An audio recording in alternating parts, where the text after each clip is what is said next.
That's why I check. That's why I check the mic, because in my computer, because then I don't spend 2 hours talking to nobody.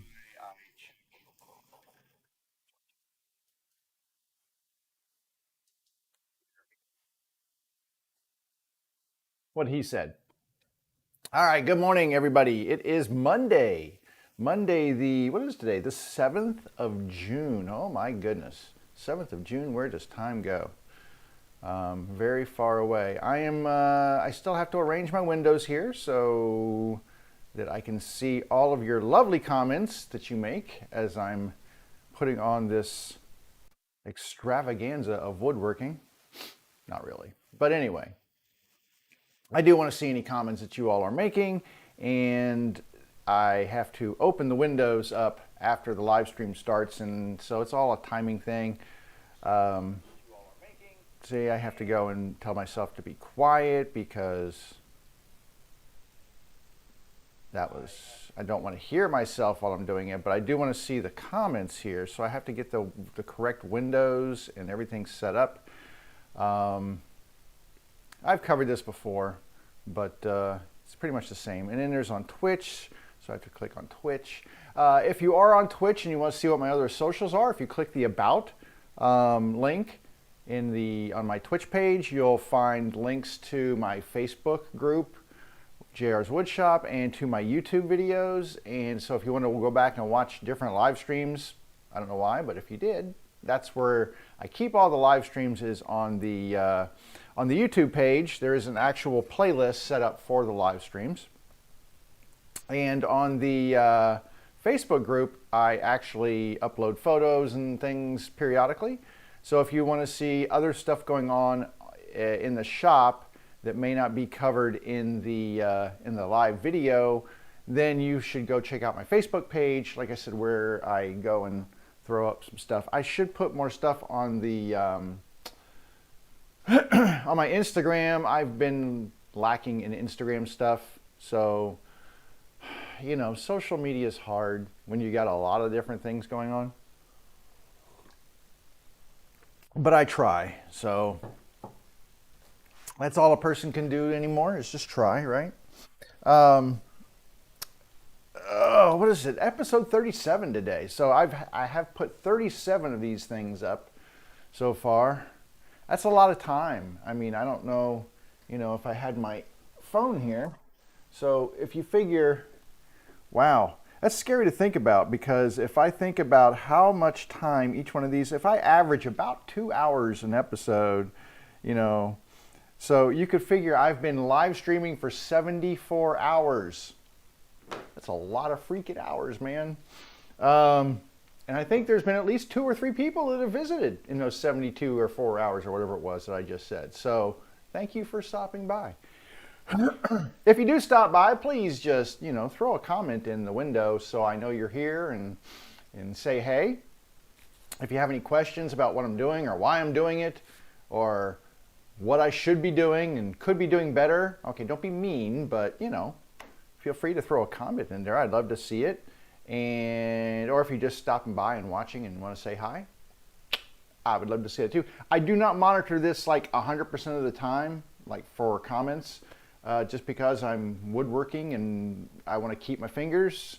So I check this periodically throughout the show. So if I don't respond right back to you, don't take offense. It's just that I haven't seen your comment yet. As soon as I see them, I absolutely comment and reply back. So I don't necessarily type it in, I'll just say it. The other thing you have to understand, I stream on 3 different platforms. So if I respond to a comment and you're like, well, what's he talking about? There's no comment. There might be. You just might be watching a different stream than the comment came in on. I stream on YouTube and Twitch and Facebook all at the same time. So I have 3 different comment streams running, which is why it takes me a while to set this up when I get going in the morning. But 3 different comment streams. So if you don't see the comment, I'll read it out if it's a question or something. And that way you'll know at least what's going on. Speaking of what's going on, I'm trying to remember where we were last week. we were squaring up all of these lid dividers, and excuse me, this is the last of the Mohicans here. This one I just took out of the clamps from getting the bottom glued in.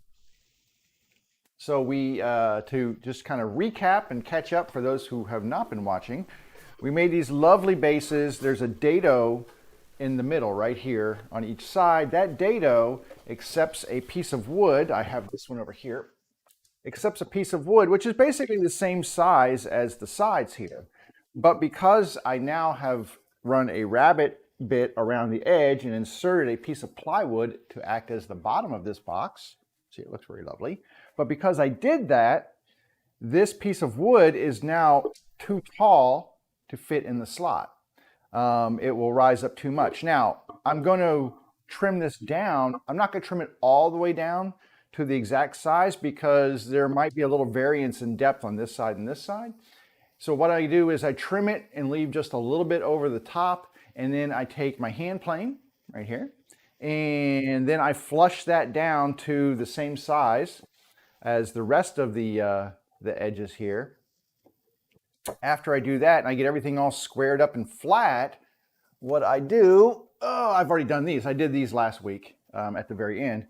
What I do is I run the rabbet bit around here, and I create basically a pocket for a lid to sit into. And I will create a lid out of a matching piece of wood for whatever the species is. Like this is cherry, so I'll do something in cherry to fit in here to make a lid. And that lid will be flush with the top here, and will look really pretty.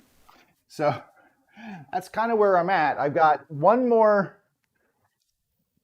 piece to fit in here. This one needs to be trimmed down, so I'm going to trim a little bit off the top using the table saw. Then I will put it in the base. I will glue it in. Also, I'll put glue in the sides here, and then this one will be done. I have two others sitting over here where the middles have been added, and I just need to bring them over. I need to bring them over here and trim them. And so I'll trim off the remaining parts to make it flush around the top. And then they go over here to my router table and get that rabbet bit route around the inside to make the pocket for the lid.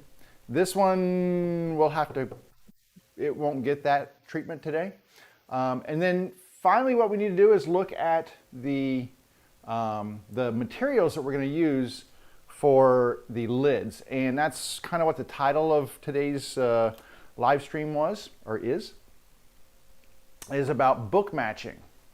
And book matching is a really cool way of getting some interesting looking woods and utilizing the grain when you, and it involves resawing. So resawing is when you take a piece of wood and you split it right down the middle, length, this way, and you split it so that piece of wood opens up like a book, and then you've got these great matching wood grain patterns. Sometimes it looks great, sometimes it looks meh. So that's what we're going to look at and talk about today. A little bit later, I have a couple pieces here that at least one piece that I'm super excited about. We will resaw a couple of other pieces and see if we can get anything interesting out of those. The thing about resawing, and the reason I do it, is that it allows me to get more utilization out of a piece of wood. So I've got this little skinny piece of wood right here. It's I don't know, 3 inches wide probably? 3.5 inches or 3.25 inches wide. The problem is when I make these lids, let me grab one of these. So when I make these lids, the wood that has to go, there we go. The wood that has to be used to create the lid has to be wide enough to fit in that rabbet. Well, this 3.25 inch piece, as you can see, hopefully you can see that just doesn't cut it. It's well shy of that. I need, what do I need? 4.5 to go. So almost 4.5 inches wide and about 7.5. Yeah, a little over 7.5, 7 5/8 inches. So 4.5 by 7 5/8. That doesn't work. But if I take this piece of wood and I split it down the middle and then I flip it open, Well, now I have a piece of wood that is 6.5 inches wide because I'll glue those pieces together. So I've got about 6.5 inches wide now, so more than enough to make a lid out of this piece of wood. Now, it there's a lot of it depends moments on that. It depends on how deep that rabbit is. If the rabbit is a 1/4 inch deep, and we'll say this is 3/4 inch wide, all right. Well, if I get a perfect resaw on this, right, which means that my blade just perfectly splits this in half, so I've got equal wood on each side. It's a beautiful, beautiful split, right? Beautiful resaw. That still only gives me, because there's a kerf, that resaw blade, it eats away wood down the middle. So you've got a kerf, even though it's a bandsaw that's doing it, there's still a kerf that you have to take into consideration. So if I had split this equally in half at 3/4 inch, what is that? Like, I don't even, math is hard. What's half of 3/4 inch there? I'm just not being very good. So half would be like 3/8, right? 1, 2, 3. Yeah, so 3/8. And if this is a 1/4 inch, that leaves me basically an 1/8 of an inch of play. Well, I can tell you that resawing does not, it's not perfect, and you get wavering in the blade a little bit. It's not a perfect cut all the time.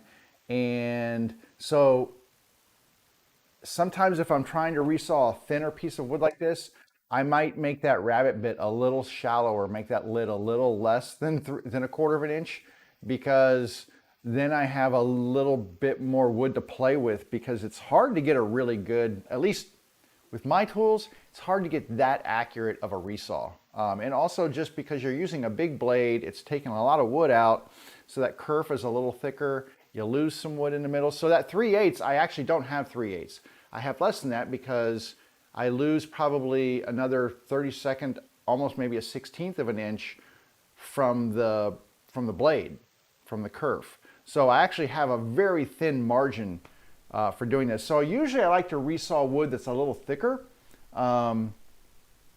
thicker than 3/4 inch if I'm making a 1/4 inch lid. So like this board right here is, I think this is like 7/8 right here. Yeah, so this is 7/8. This is a much better candidate for resawing because the thickness wise, you can see it's thicker, and it gives me more area to play with in terms of matching this thing up and having some wood that I can lose and bring it down to its exact size, and not going too thin. That's my big fear, is I go too thin with this stuff, and then it's like, well, what do you do now? So we'll resaw some stuff, and I'm going to look at some candidates for resawing. Now, here's the other side of it.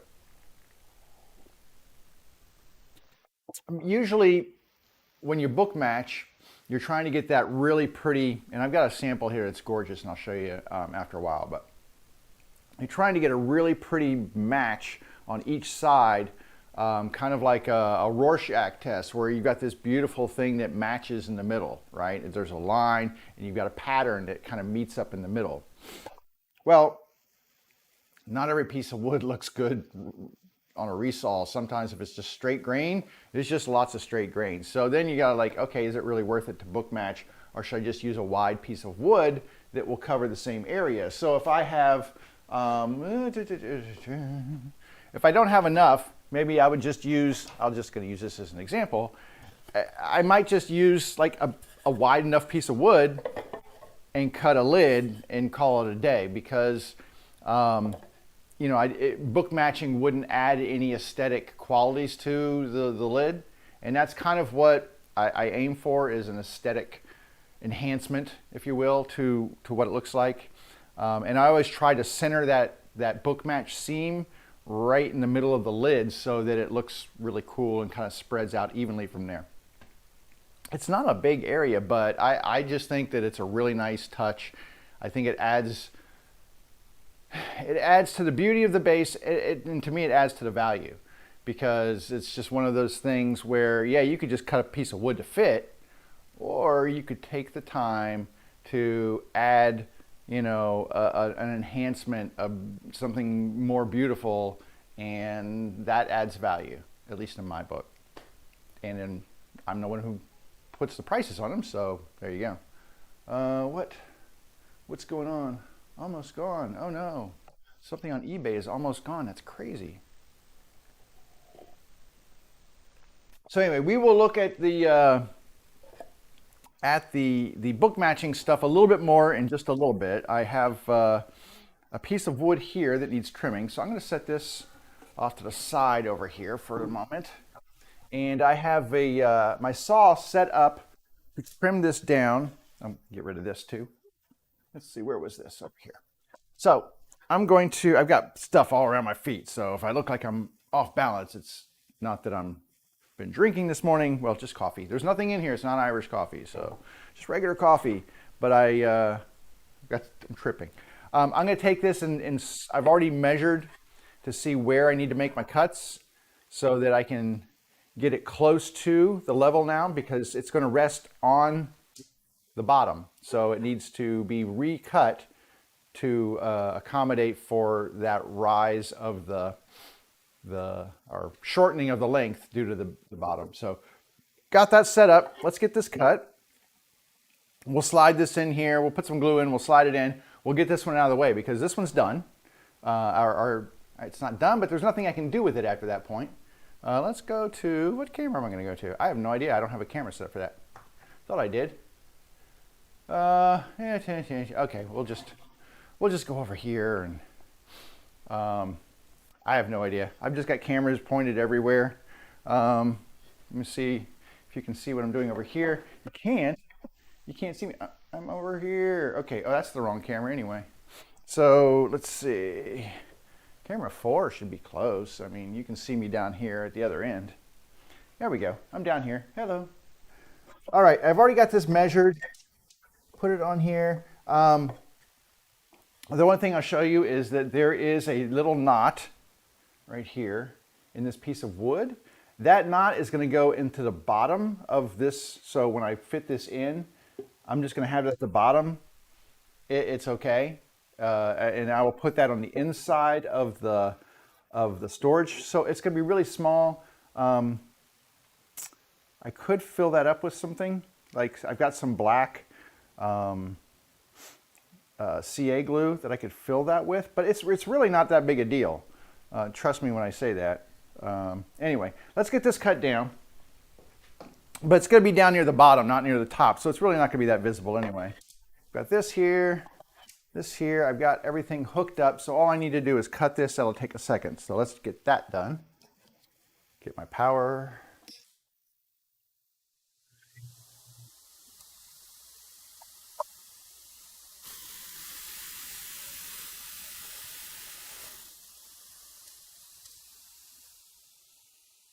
All right. So that's cut down to size now. It's going to be like a 1/16 of an inch higher than the rest of this, which is okay. Now you can see it there. It's just a tiny bit over top. And then we will use the hand plane to take it down the rest of the way when that time comes. The only thing I need to do is actually just give this a quick rub with the sandpaper, because I've got some lettering on here. Actually, let me get my little pad here. Maybe. Everybody's sitting on the pad. What is the deal? It's glued down. Got a little glue on the pad. But I need to just give it a quick sanding here, just to clean off the lettering. And because it's hard to sand, once you get this in place, it's a little bit harder to sand stuff once it's already glued in and you've got less access to it. But this is just like some 150. It's already been sanded once. This is just a little 150, just to kind of clean up any pencil marks and stuff that have been left on there. And that looks pretty good. Let me get the other side. And we'll give this side a little clean with the sandpaper. And then I will go ahead and just do a little bit of a fit just to make sure there's nothing that needs to be slim down, and then we'll just glue this in. And then what I'll do is I'll just put a clamp on here just to make sure that it's nice and tight, kind of seal up any gaps while the glue dries. And then I will, after that, we will go ahead and just set it to the side because it needs to, the glue needs to cure before this one's done. All right, this side down, that side in.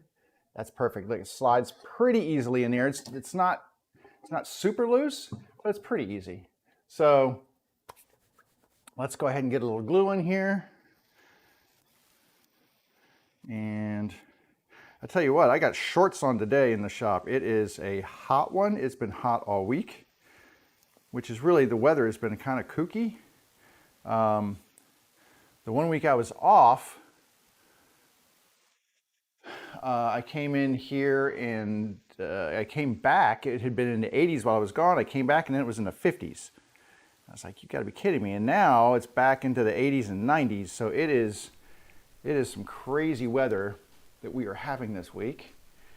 Well, not this week, but this spring anyway. Because it's still spring, I think. I don't think it's officially summer yet. Although most people consider Memorial Day to be the official start of summer. So maybe we can call it summer now. I call it hot. That's all I call it. I'm just spreading some glue up inside here. Let me go back to this one. Just spreading glue up inside these dados so that the side has ample sticky stuff. The thing about these dados, I've mentioned this before, but it's worth mentioning again, is that they are, it's going to be a mix of straight grain and end grain for the glue. And end grain is just not a great glue surface. So I try to get, I use a little bit more than I would use in other joints just because there's a lot of end grain in these joints. And I just want to make sure I've got enough glue that this is going to hold stable when I insert this. So just make sure there's a lot of glue in here. I mean, I don't want it coming out the side in buckets, but I do certainly want enough to make a stable joint. All right. And I've got a paper towel to clean my finger off here because, you know, you got to clean off the glue spreader. Best glue spreader ever. All right, now this should be good to go. I'm going to take this knot and have that on the inside and down. Put this in here. Now the glue, sometimes it just kind of helps things glide in. Oh, that was so sweet. That was very satisfying. These sides just a little bit above, so that was a good cut. I'm getting a clamp off of one of the other ones that I just did this to yesterday. And all I want to do is pinch up. There's a little bit of gap right here. And I just want to close that gap while the glue dries. And that way it will be really nice. There we go. So that gap is now closed. And all I do is, I mean, you know, doesn't need a lot. It was a pretty good fit. But there we go. So now that's drying right there. You can see that's lovely. I'll set this off to the side. And then we can move on to the other ones. Now I have 8 bases in progress. There's a lot going on, right? So of these 8 bases, they're kind of, because I keep trying to, you know, I want to show you guys stuff, but it takes a while to do some of these things. So some of these have been done in various stages. So I'm trying to catch everything up to one point here. So these just got the same treatment that you saw, which means that they had the side pieces glued in and clamped. That's right, I got the clamp off of this one just now. But I have a little bit of a height issue here that needs to be cleaned. So that's the next step, is I will take these and try to clean off, not clean off, but lower these down using a hand plane. So let's go ahead and do that. So what I'm going to do is take This is kind of interesting. Let me go to this one, I'll show you. So this strip right here on my workbench is actually, I can lift this up and move it over a little bit. So watch, I can just lift it and slide it over. And now it gives me a bench stop. So it's a planing stop or bench stop. And that allows me to push something against there. So when I'm planing, it stops it. When I'm done using, I just slide it over and it pops back into place.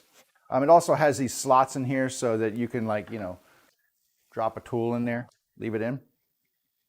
Now, problem now is I need to figure out which way this wood is going to be happy with a plane going across it. This is sapele.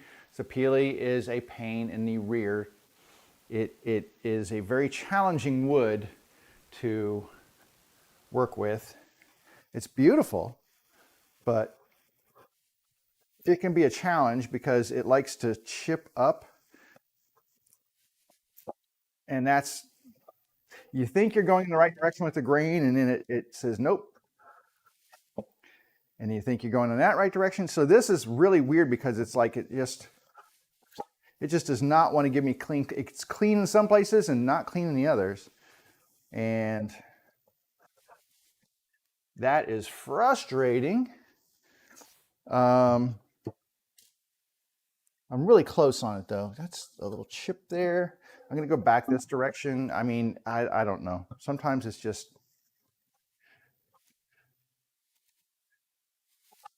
yeah, see, that's all chippy. Golly. All right. It was happier this way.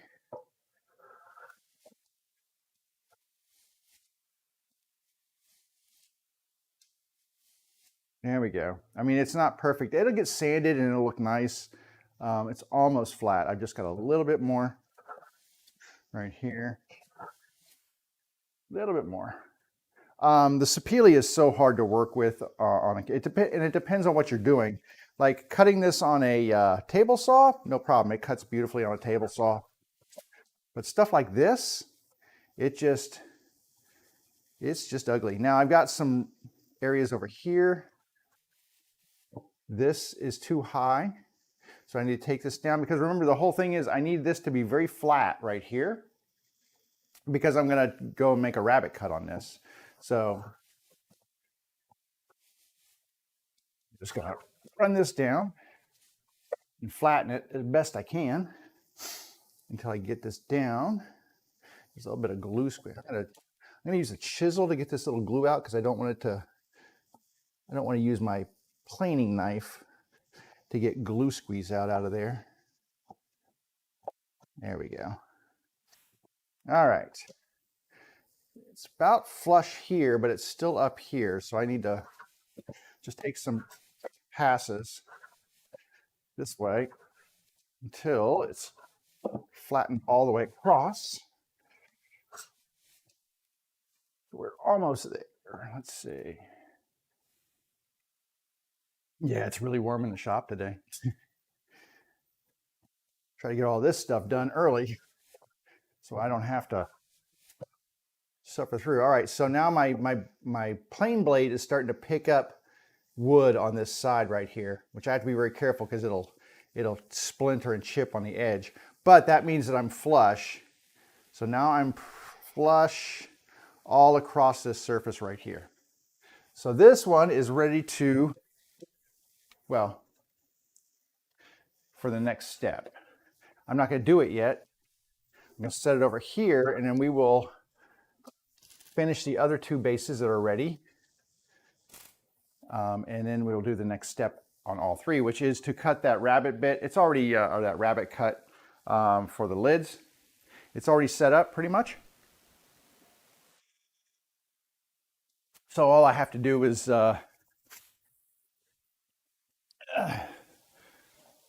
plop the wood down and turn the router on, but I want to do all three. Now this,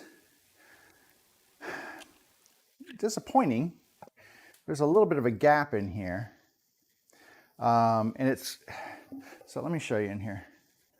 So if it's hard to see, but there's a gap right here and that kind of drives me crazy. So I've got a little bit of a gap. I can do a couple different things. I can take a piece of wood and put it in there, you know, and fill it. I can create some filler product with sawdust and glue and put that in there after the fact. The thing is, I really don't want to fix that yet because I could fix this outside edge, but this is going to get routed. So anything there, it doesn't really matter. But anyway, well, you know what? What still needs to be done is it still needs to be flattened. So we can do that. I'm going to look at the grain. Now the grain on this one, cherry, is a little bit more predictable. So I should be able to get a clean cut on this one. If I can get my foot flat on the floor here without tripping. Yeah, so this one's a nice clean cut. Probably need to sharpen my, just do a touch up on my planer blade too. Now this is flush, but this is still high. So I need to pull up on the plane as I get towards this end.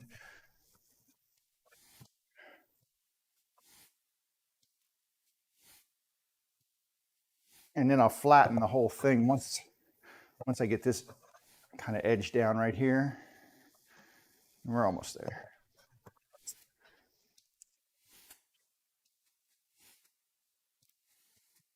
So let's see here. Yep, so we're flat now. So this is flat. And like I said, that's why I cut them pretty close with the table saw, so that I don't have a ton of work to do once I get them where they need to be. Now this one needs to come down on this side.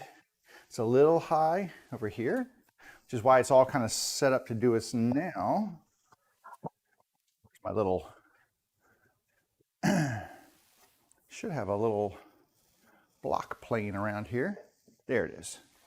Get my block plane. I just want to clean up, like I said, there's some glue, and I'd rather use like my block plane to clean the glue up. The little squeeze out. It's not as hard on, well, it is as hard on my block plane, but I don't care about my block plane as much as I do this plane. So I want this plane to be nice.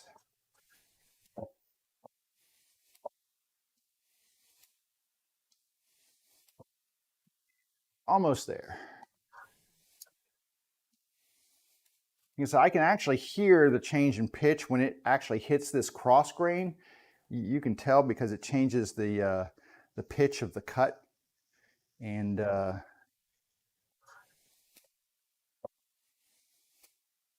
can just hear it clipping across that side grain there, and that means we're flush and time to stop. Let me check everybody else is good. Let me check this end. I need a little cleaning up on this end right here. I mean, as long as I'm doing it right, might as well clean it all off. There we go. I still have to do basically a 1-inch roundover cut on all the corners. So they can be a little off, but I want to get those nice and flat. So there we go. Nice and flat all the way around. So this one's ready for a rabbit. Let's get the next one. So this is the last of the ones that were having the center dividers put in for the storage compartments. Oops. I've got the one that, okay, why are you being weird? There we go. I've got the one that we just glued up in the beginning. So that one, I'll have to handle that later. This is quarter sawn white oak, and I'm trying to figure out which way this wants to run. But it's kind of a hard one to nail down the grain direction on. We'll just try it this way and see what it looks like. If it's happy. It seems to be happy with this direction. So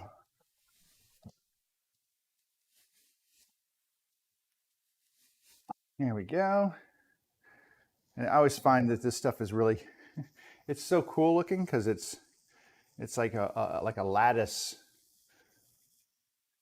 The shavings you get from the quarter sawn stuff is kind of wild looking.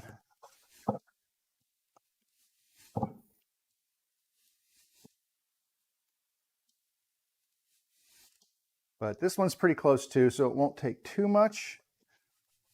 Maybe a little higher than a couple of the others, but it doesn't usually take too long to get this done. But I just prefer to do it this way rather than with the table saw. I get it close with the table saw, and then I finish off with this method. Now I'm really close down here. This one's got a little bit more, so try to pull up a little bit so I don't go too low on this side.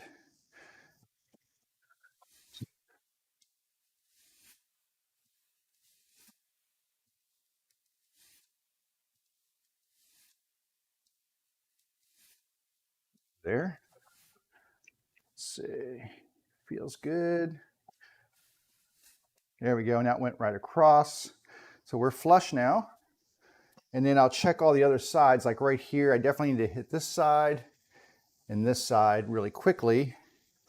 Once again, trying to check for that optimum grain direction. Hard to tell on quarter saw because it has different lines going through it, and you try to get them the right way, but sometimes wood just does what it wants to do. So I'm just going to get all this cut down to be flush.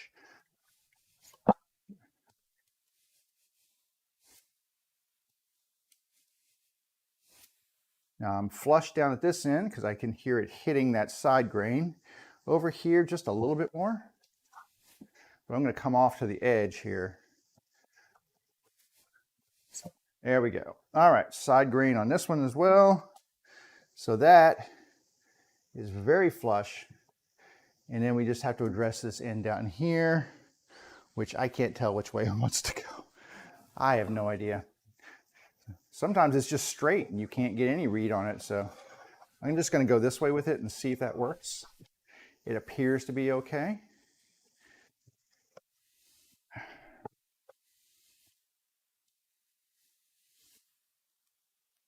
All right. Let's see here. A little bit more.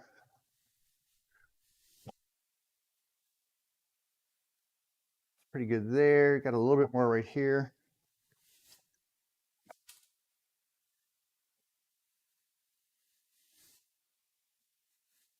There we go. All right. This one is now flush as well. And those sides look really great. So I will clean out all of the shavings. It's kind of nice. I just have a garbage can over here and I just dump all the shavings out. So, all right. Now we have all three of these done, which is awesome because we can move over to our next step, which is cutting those rabbets in because we need those lids. Now, I need to think about this a little bit. I have one sapele. Let me go back to my main cam here while I think this through. I have one sapele that needs, actually no, two sapele bases that need lids. And they may present problems to me because I don't know that I have the wood to support that. I've got this piece right here, right? But I need two lids. This is 13.5 inches long. So even if I'm able to successfully resaw this and get a Bookmatch out of this, it's not long enough to get two lids out of, because if you recall, that was 7.5 inches, 7 5/8 long that I needed for that. So obviously I'm going to need something that's like 15.5 inches in length in order to get two lids out of it. So that's not going to work. Probably what I'm going to need to do is dig through my scraps and start looking around. And that's where it gets really tough, is that I've got some scrap, but it's not all necessarily going to fit. I might have to just make a flat lid, or it'll be a section lid, like 2 or 3 pieces together to make a lid. And sometimes that can be attractive too. I could do an accent color in between them, which would be kind of cool. Ooh, we could do that. So how about this for an idea? Hang on a second, watch this. I've got these scraps. I like this. This is kind of an interesting idea. So maybe tell me what you think of this. So I've got these scraps, these thin scraps here that were cut from other species and from some sapele. When I cut those center dividers down for the storage, it cuts off these thin little pieces. So what if, like there's an oak and a maple, like what if I used some different species to make a like an accent? That's kind of cool, right? Can you see that? So I could make like a triple accent color that would go down the middle of the, and what I would do is, let me show you here. So I would take,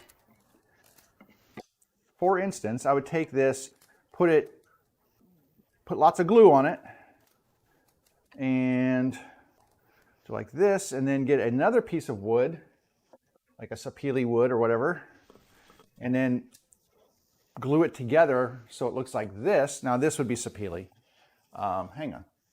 Hang on, let's get the full effect here. There we go.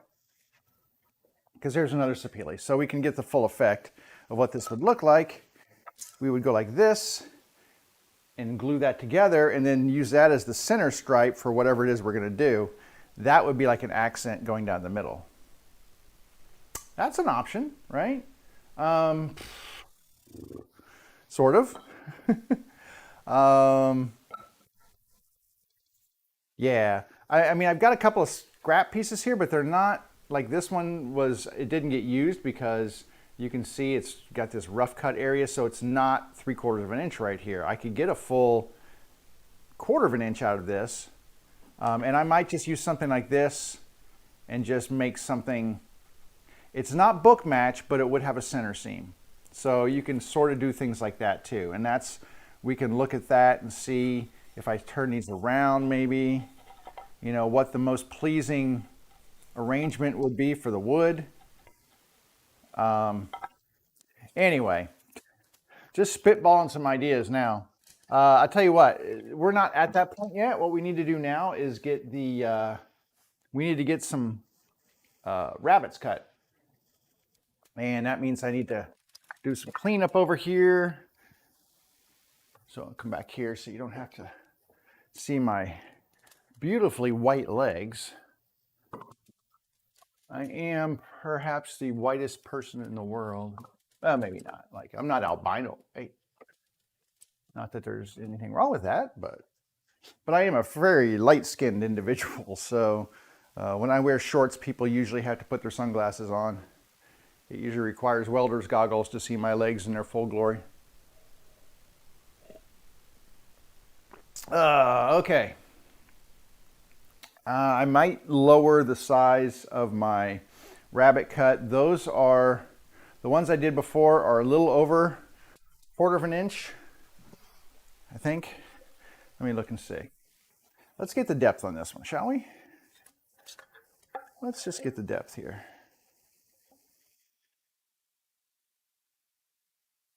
So yeah, these are, well, they're right out of 1/4 of an inch. I have certainly gone thinner than 1/4 of an inch before and been very successful with that. So I might take this just a tiny bit more shallow. Oh, there goes the rest of the coffee. And the reason being is that that gives me more wood to work with when I'm making lids. And I still have to find a second piece of wood that I could use. Even if I glued these two pieces together, that still only gives me one. I'm still kind of out of luck here in terms of the sapele. So I'll have to go look and see if I've got some more sapele scrap somewhere that I can do this with. I think I do, actually, yeah. So here's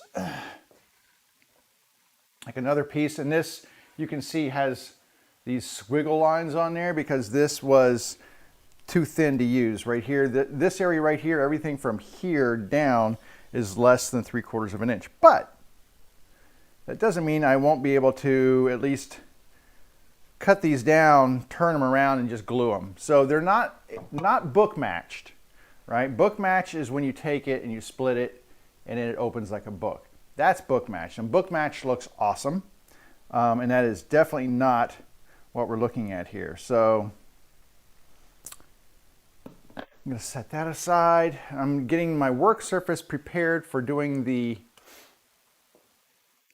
cuts here. So I'm going to set this over here. And then we're going to measure this. Should be like that.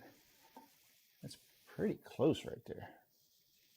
All right. I think I want that to go down a little bit. I'm going to show you this piece of wood in a minute because this is awesome. And when we get into the book match thing, this was one of the things that really excites me about the process. So I'll share that with you in a minute. Let's not get too ahead of ourselves. I'm going to make this little area right here clean for my router table.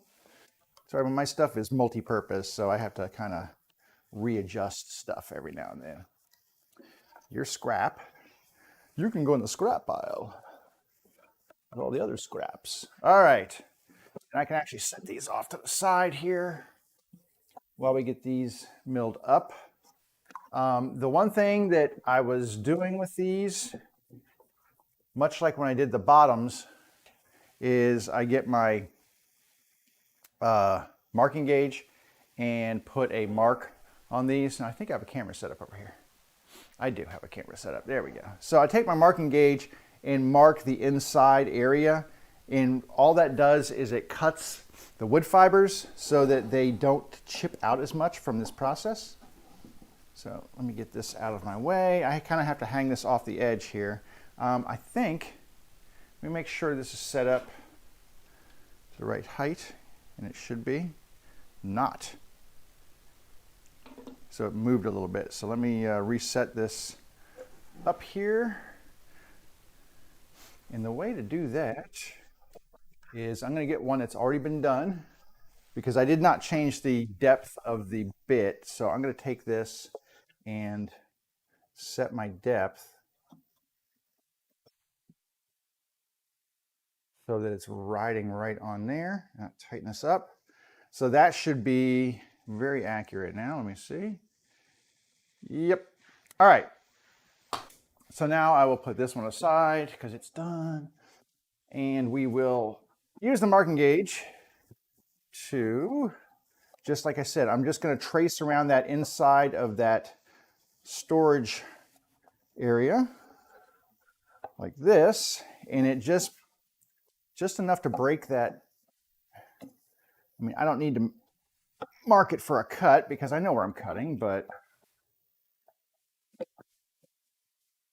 it breaks those fibers and there's less chance of chip out, especially on this sapele stuff, which is notorious for splitting and chipping and doing things like that.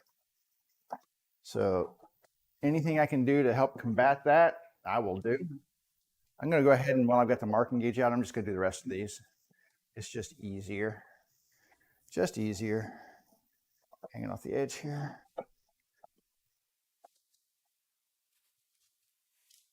Oak's usually pretty good about this, at least the quarter sawn. So while it's a really hard wood, it usually gets routed pretty well. It doesn't split too often. And do the top here. There we go. And one more to go. Do this last cherry base right here. Cherry can be very splitty depending on the wood grain direction. So it can also present problems. So I like to do this on the cherry ones as well. And I've just basically started doing it on all of them. Because I'd rather eliminate any potential problems. You know, for that little effort, which that's all the effort there is. Let me put this back. For that little amount of effort, it's definitely worth it. All right. I've got just my thing up here It's just going to catch any stuff. The nice thing is when I do these, I'm doing the inside of this right here. It's going around the inside. So all of the dust gets trapped inside there. So I don't have too much flying around. I need to get my power, and then we will be all ready to roll here.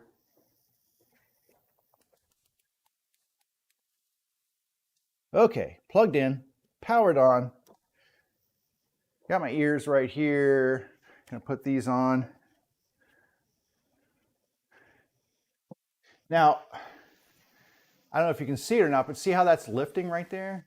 So the big thing is I have to make sure that I'm keeping this flush to the tabletop as I'm moving it around. And I also don't cut these in a full path. Like I don't cut this all in one pass all the way around. I usually do it in a couple. So, but this is being a little weird here. There we go. All right. Let's do this.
So hopefully you saw that first cut was a little rough around the edges, but that's just because I'm breaking that area there.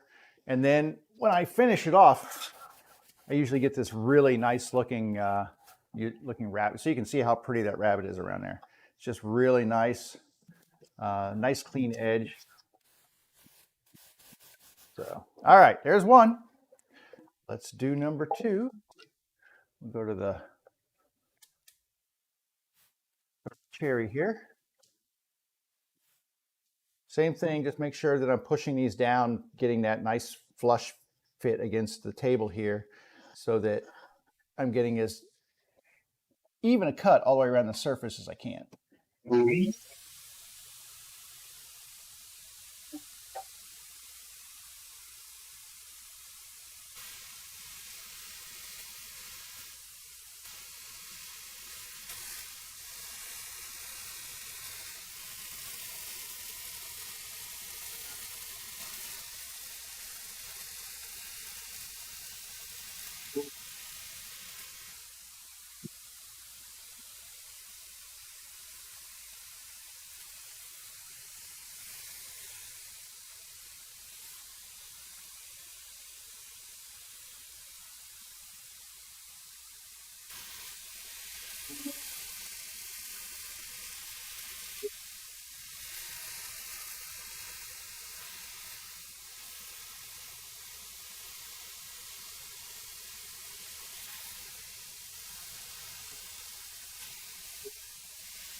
All right, one last one to go here. Let me slide this out of the way. Last one. It's so funny because I pick up that cherry, and the cherry is so much lighter than the sapele and the oak. I'm not sure which is heavier. It's like maybe the oak by a couple of ounces, but they're pretty close. Sapele's pretty heavy. All right, get this last one here, the mighty oak.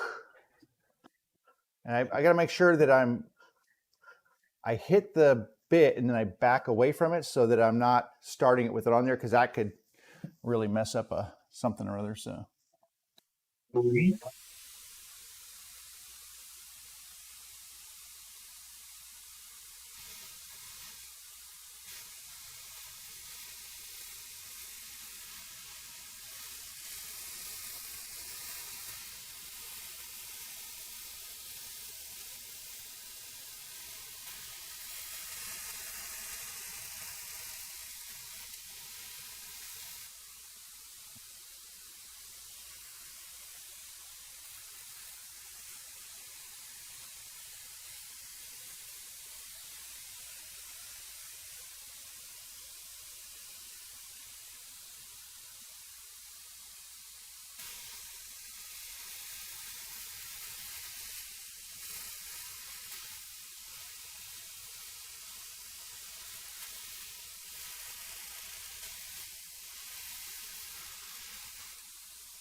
All right, that is the last of those. Well, there's one more being the glue is drying, but for these, that's the last one of that. So I didn't say this before, but the reason I usually like to take the time to really make these lids look really good is that this little feature is usually what sets my lids apart, or my bases apart, from anybody else making them.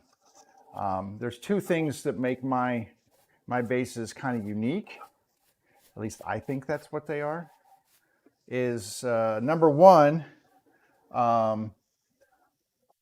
is this, the engraving on the front.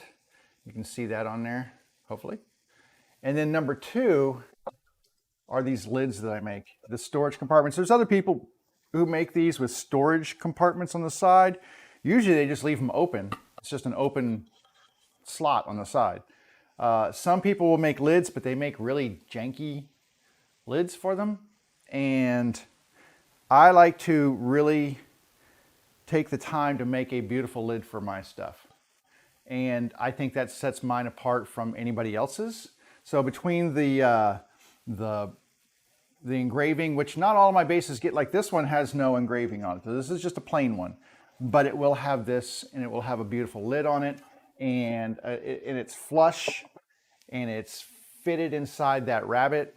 And to me, that makes it more valuable. And like I said, not everybody takes the time to do something like that. And to me, that's the difference between, a nice sewing machine base and a super nice one that you're willing to pay more money for. So there we go. All right, now I have to figure out how to show you this next thing, because I have a base here that is, so one of these, and this is really cool, one of these is maple. And this is figured maple. It is hard to see on camera without any finish on it. It is super hard to see the figure in this thing. Some people would call this like a flame maple. Some people call it a tiger maple. But basically what you've got is these figure going down this way. And I'm going to hit this with some mineral oil. Usually that's a good way to show, oh, I got a clean paper towel right here. So usually mineral oil is a good way to show kind of preliminarily what, not mineral oil, mineral spirits. Mineral oil would be gross and hard to clean up. Mineral spirits, on the other hand, evaporates away after a little while. But it does do a good job of showing off wood grain and cleaning things off. So I'm going to pour some on a rag here to see if I can show you the, this bottle is almost empty, we got more, to show you the wood grain on here. Let's see if this accentuates it to the point where you can actually see it better. Let me turn this one on here. So I don't know if you can see, there you go. You can see some of that figure in there. It looks really super nice, right? Let me see what you're seeing. I can look at my computer here. Let me see if you're seeing that. Yeah, so you can see that this, and it's all the way around. I mean, it's not just on the front. I've got this all the way around here, and it's not as significant on the back, and that's why I chose this to be the back piece as opposed to the front piece, because when I'm selective with when I'm making these, that I can try to highlight the wood's feature. And I also have these along the top here too. So these areas on the edges here, and you can hopefully see that. I'm trying to get it in the light so that you can see that as well, but it's hard to see. When I put some finish on here, I will dye stain these, then I will sand them down, and that dye stain that soaks into the figured areas will make them really pop. So that's that. But if you go over to my Facebook page, you'll see yesterday I put a picture up of the wood that I want to use for a lid for this. So this particular one, like I said, very figured. Got a couple of little chippy things in there. I'm gonna have to figure out how to fix those. I'm not sure. I think when my table crashed over, I got a couple of dents in here, but that's okay.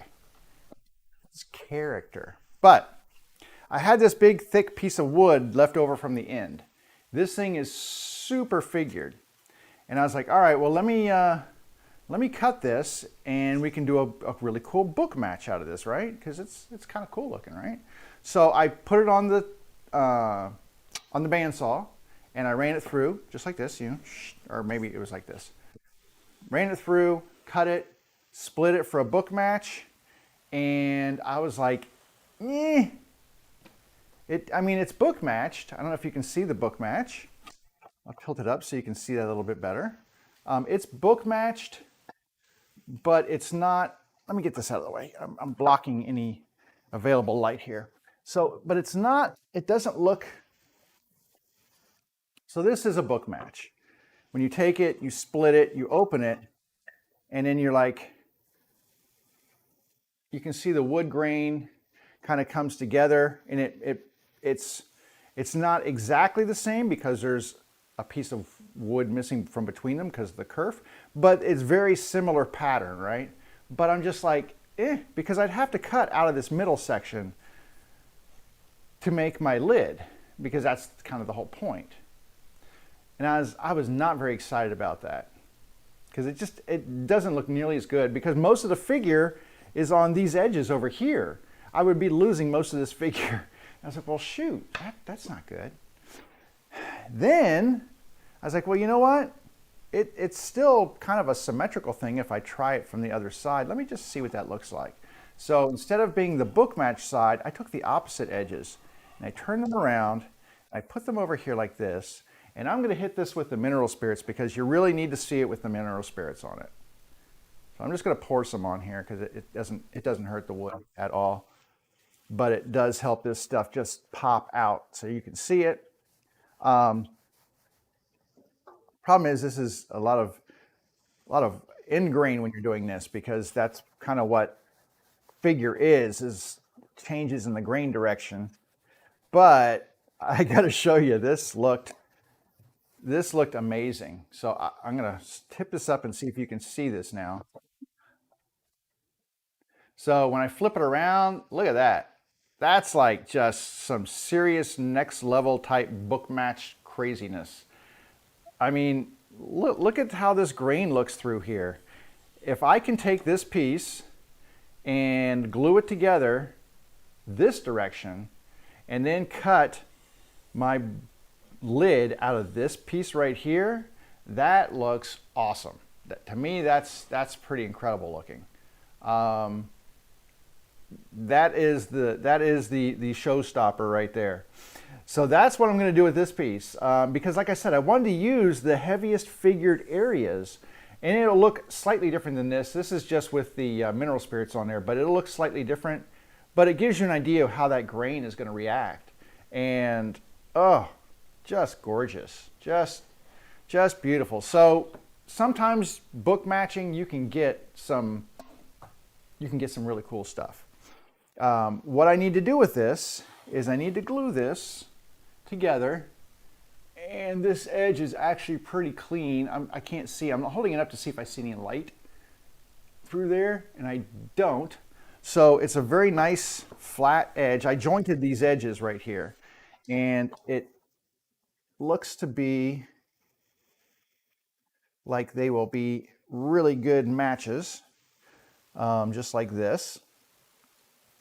The other thing you can do is you can actually run it through a jointer. You can flatten these edges together. So you can take the two edges that are flat, that are going to be flat, and then you run those through the jointer, which I will probably do just to make sure. And then that means they will sit and match really well, because any difference in the sides will be offset equally on each one when you run it through the jointer like that, so that they will perfectly match together.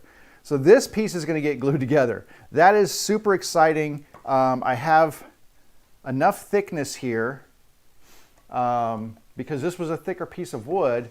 I do have enough thickness here that this is going to be, yeah, so this is 3/8 thick. I only need a quarter, so it gives me a quarter of an inch to play with. This side is already flat. It's not smooth, not super smooth, but I can sand that down. But this part right here is just what excites me, is, yeah. So I'm going to get this glued together, and then we'll start looking at some other ones. But I just want, this is what I really wanted to share with you, was this piece of wood right here, because dang, that looks so good. Like I said, usually your book match comes from this side, because these are, it was joined like this. And you can see it does match, but you lose all that beautiful figuring. But not if I do that.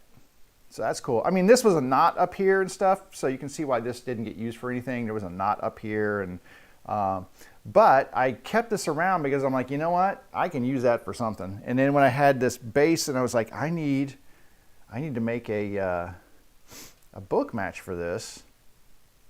Wow, that just knocks my socks off.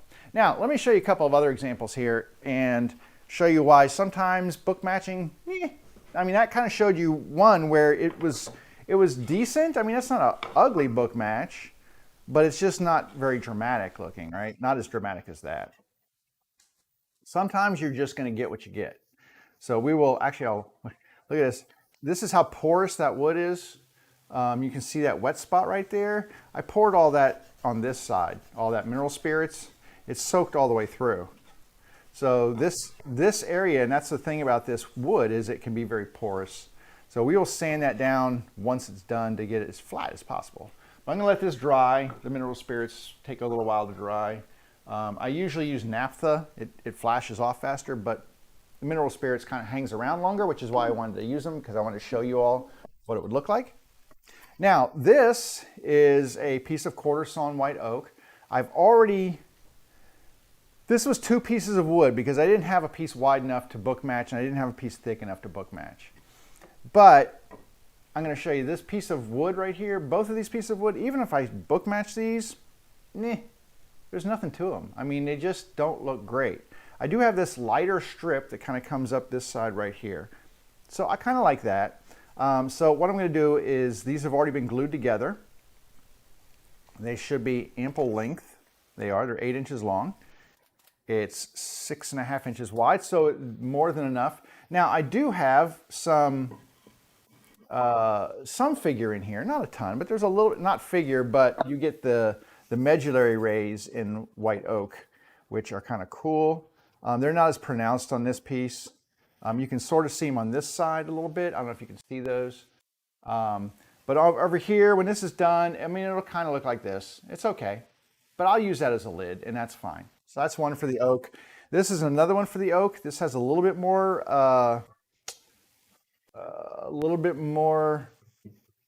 um, grain to it, if you will, but it's still not perfect. And I was looking for my cabinet scraper, which I probably put away. Let me grab a block plane here. Oh, under here. There's a block plane. And I'm just gonna, there's a little bit of glue right here. I'm just gonna clean off some of this glue. Just, there we go. I'm just cleaning this seam right here. I glued these together already, and I'm just cleaning this seam off where they came together, and there was a little bit of glue squeeze out. So I'm getting a little chip out here because that's the thing when you glue things together, sometimes you get areas that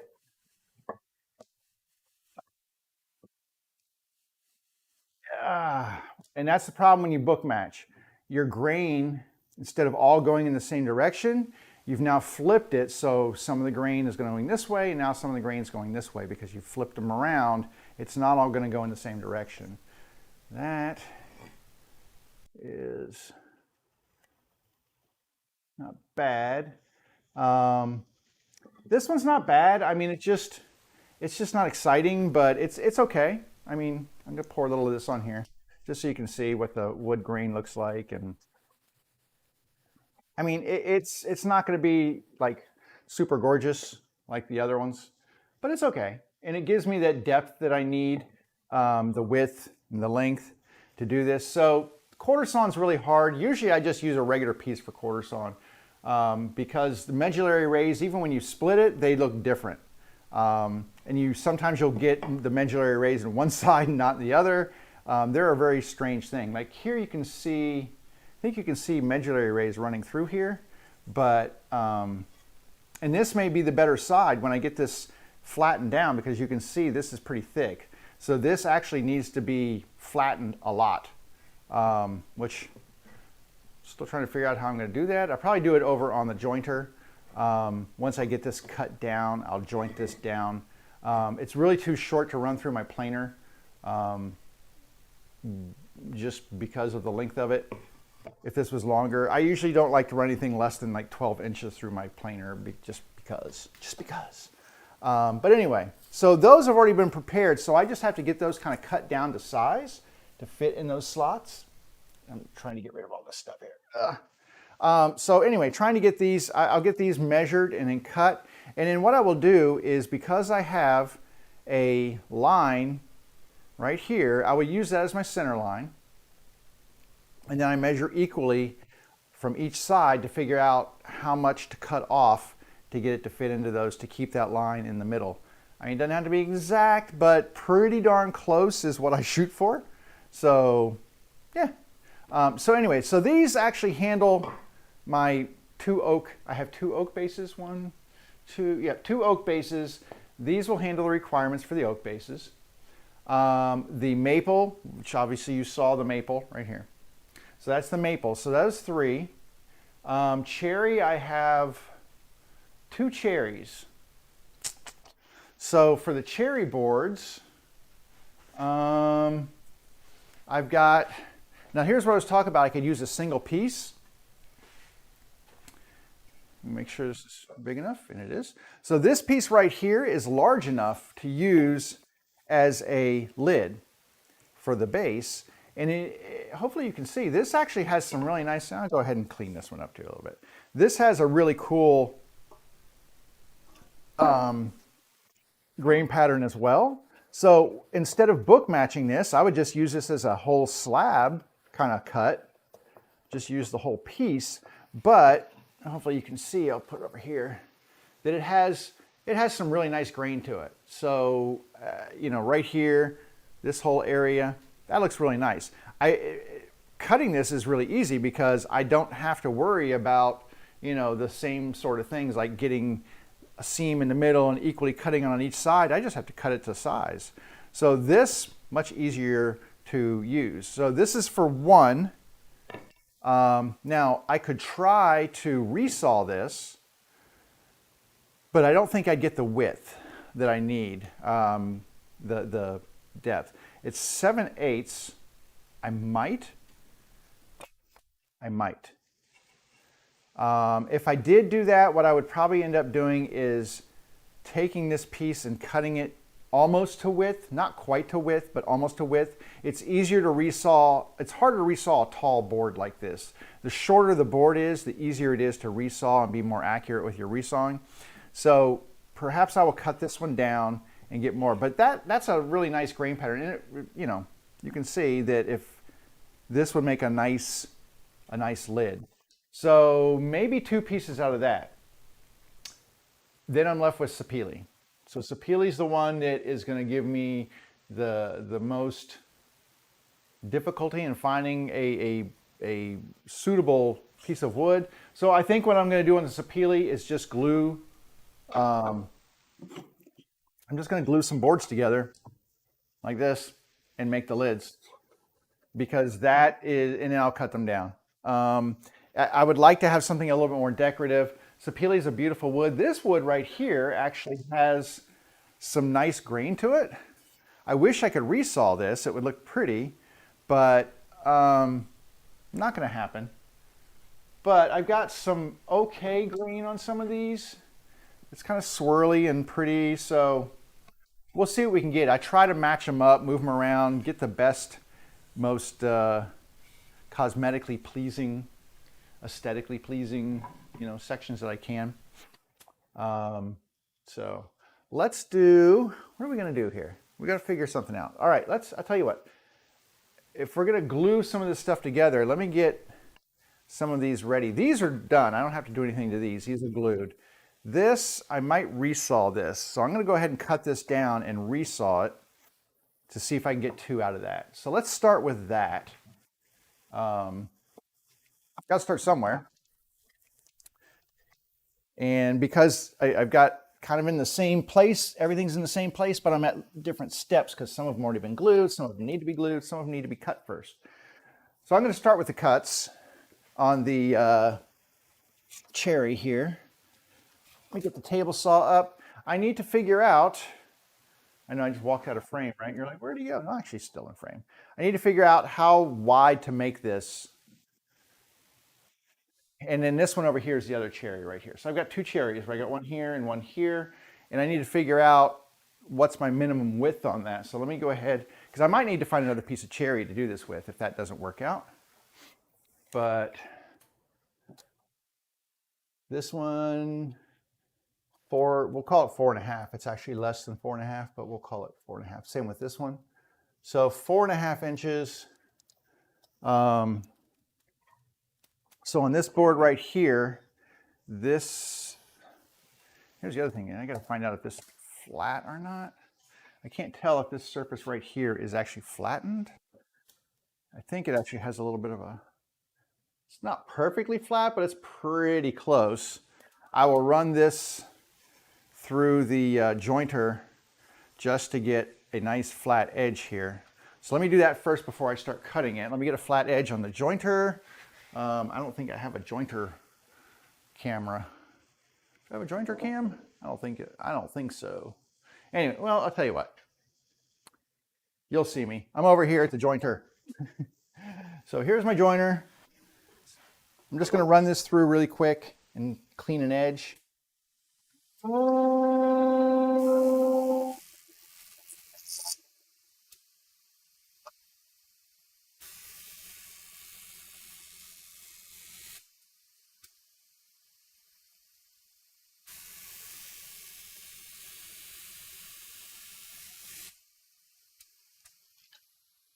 Okay, the reason for that edge is that's a reference edge for the table saw. So let's see what we got for table saw camera. I think this one, not really table saw cam, but it will be in a second. So I'm going to move this one over so you can see the table saw.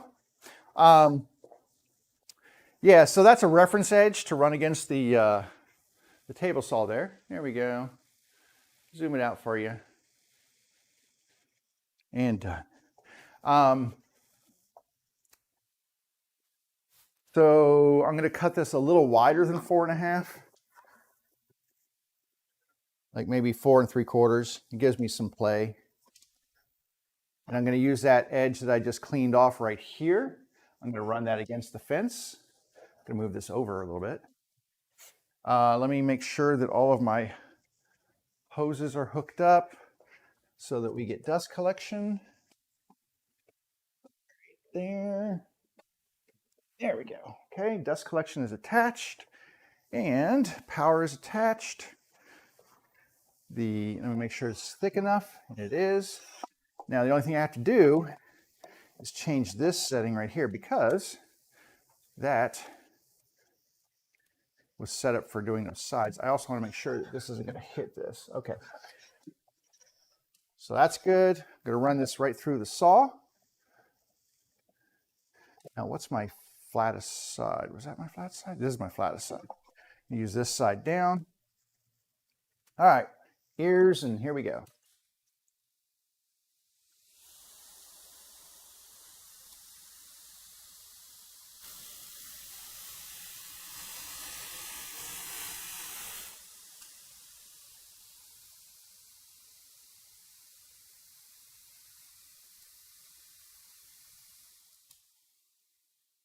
All righty. So now we've got this piece cut down like this. And what I can do is move this over to the bandsaw. So let me get a little bandsaw cam set up here.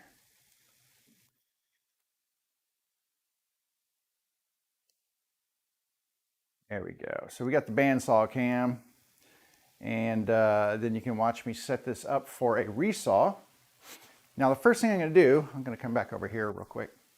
First thing I'm going to do with this before I resaw it is find basically the middle of this board, because I need to find a mark that is going to act as basically a guide for the saw blade, right? So this is not equal, of course. It would have to not be equal. So not as thick down here as it is down here. That makes me a little sad. That might put a kibosh on everything because I lost thickness on this corner. That makes me sad. And it makes me sad because I don't know that I can getting an even cut on here. What I would use this face right here would go against the fence on the table saw. So I've got this fence or bandsaw. I've got this running against that fence, and then it would cut a straight line right here. Well, if I cut it here in the middle, it's thicker down here, that line is not going to stay in the middle. It'll push off one edge.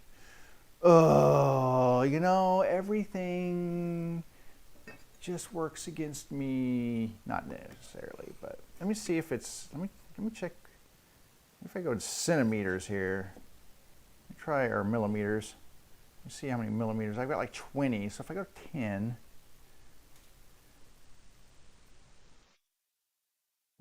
2 centimeters. Because I want to see how much, that is in actual, like, you know, inch land. I mean, it's still over 1/4 of an inch. If I can get it to cut right on that line. I might have to do it by hand, which is a little scarier than using a fence. I mean, I can do it, but you tend to get a little wobble and shake. This one is down here, is definitely 3/8, which means I'm going to try to mark this one. And then what I will do is draw that line down the middle. So 1, 2, 3, 1, 2, 3. Oh, 1, 2, 3, 4, 5. 1, 2, 3, 4, 5, 6, 7. So 3.5 basically. So I'll put this right in the middle. So we get that one. All right, I've got a line. Now what I'm going to do is I'm going to connect those lines.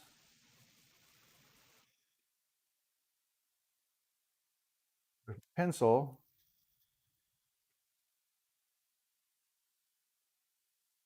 to give me a resaw line. And there's my resaw line. So you can see I drew a line on here. And that line is my resaw line. So then what I would do is take this over to, now what I don't want to do is lose my piece here. That would not be good. I'm just going to draw a rough line right here from this point. And this is a trick. Use your finger as a guide and use the tip of the pencil to find your point. And you just run that along there. And that should give you a nice, accurate, pretty accurate. So you can see. There we go. You see that line in the middle?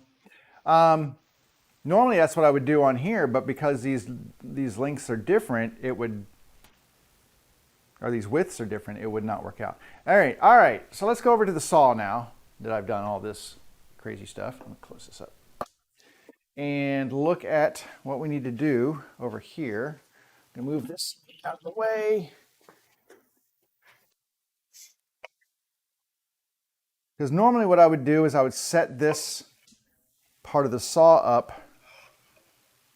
And yeah, I might actually set this for the widest cut, the widest part of the cut. That's actually not a bad idea.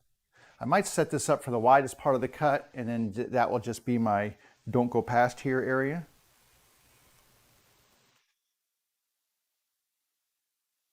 Okay. Okay. So I'm going to set this up this way. Is that flat? It's as flat as it's going to get. That's actually not bad. So if I run this through this way, I'm just checking to see where the saw is going to interact or intersect the wood. So it's not quite on right here. All right. But I need it to be, I just like running with a little bit more support. So I'm going to run this edge over just a little bit here. Okay. All right, well, you know what? Nothing ventured, nothing gained. Let's try resawing this piece of wood, see if we can get a good 1 or 2 pieces out of it. I'd like to get at least 1. 2 would be okay. 2 would be better. 1 would be okay. I'm just getting this out of my way. And let's turn this on, get my ears because this is loud. All right, let's do some resawing, shall we?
Okay.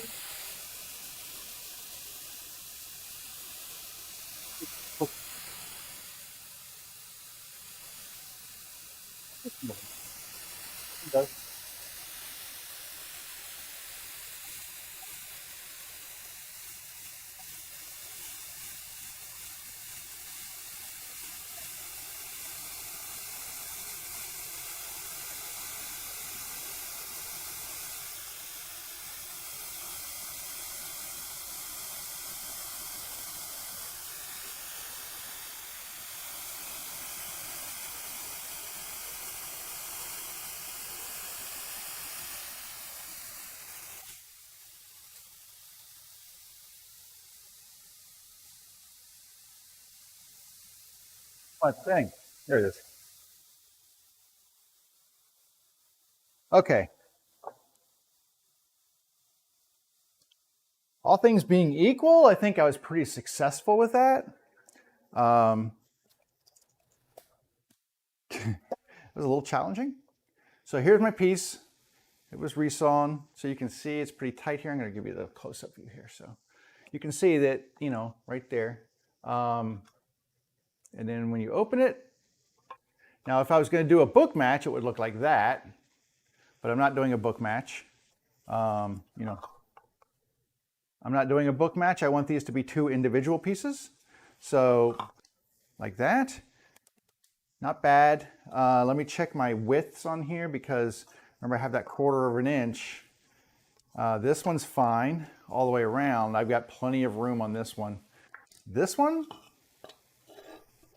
it looks like plenty of room on this one. So I did a pretty good job on that resaw. Not gonna lie, pretty happy with that. Pretty happy with that. Now these are ugly on the inside. You know, you get all these, like this is, cherry especially burns a lot. So I've got these little burn marks where I paused or where it was pushing through and doing a lot of cutting and such. But that's okay. This will all clean up once I start running these through the planer and such.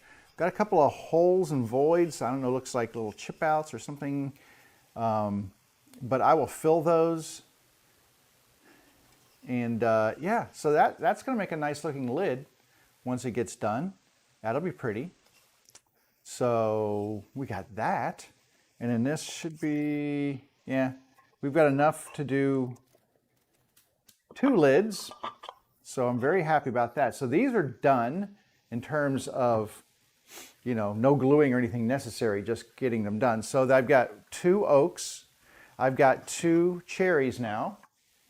And I have 2 cherries, and so 1 2 cherry, 1 2 oak. I have my my maple over here that we looked at, and then the last ones that I need to do are the sapele.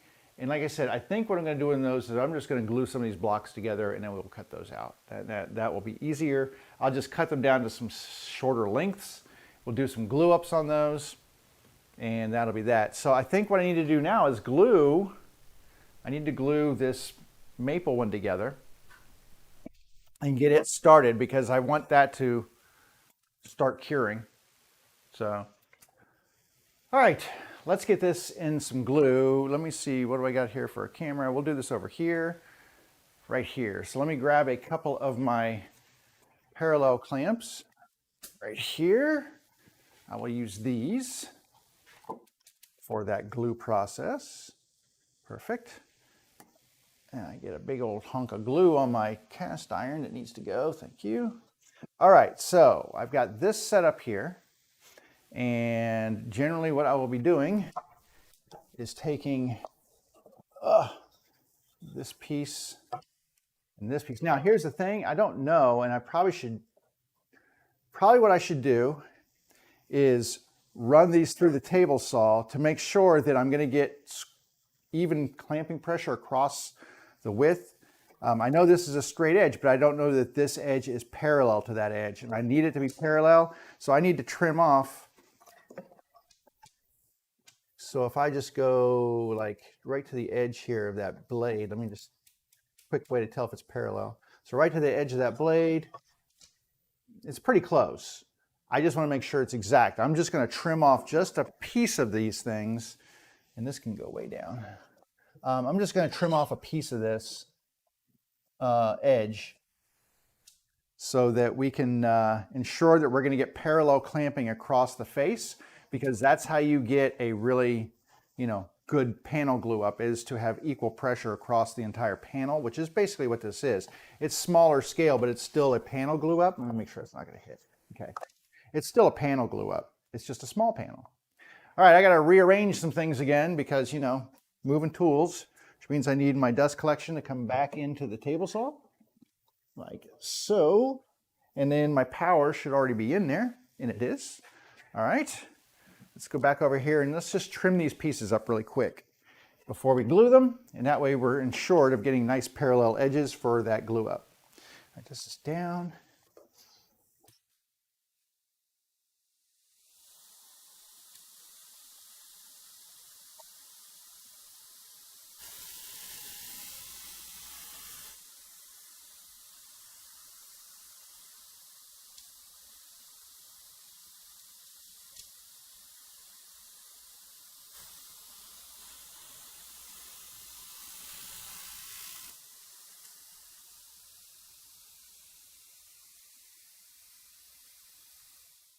Yeah, this one was definitely not a parallel edge because it just barely took any off of here, but then it was a little bit thicker on this end. So, you know, could have gotten away with it probably, but well, why mess with the process when you can get it exactly right?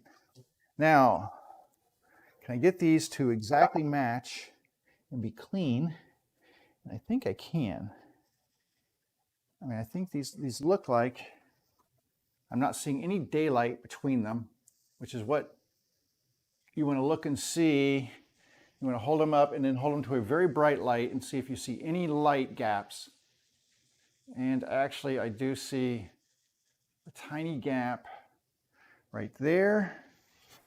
So the way you can do that is that you can put these back to back, run them through your planer again, which is what I'm going to do right now. So let me run these through the planer, or the jointer, jointer. I'm going to joint these really quickly. You won't see me, I'll be off camera for just a second, but I just want to get these two edges jointed and then we can go forward.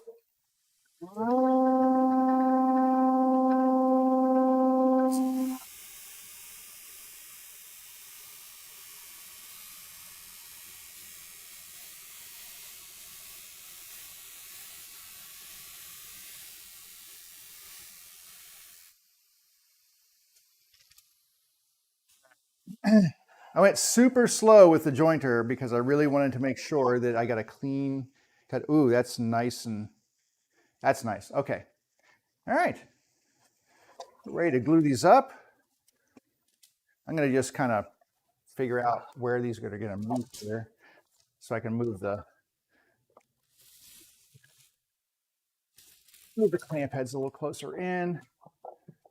This is pretty wide, so get this set up right here. The more setup I do in advance, the easier it is when I get ready to do this.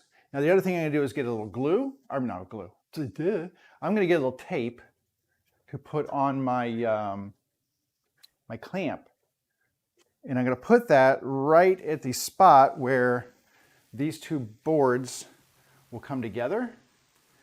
And the reason being is I don't want any glue on my clamps because that makes them less effective. So I'm going to take this board back, and then I can see just right here, I'm just going to lift this one up and put this much. It's not going to interfere with the clamping because obviously it's not, there's no gearing being used right there, but it does keep any squeeze out from accumulating on there.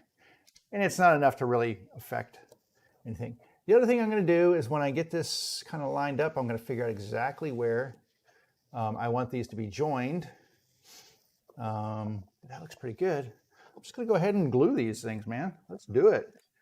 Let's do it.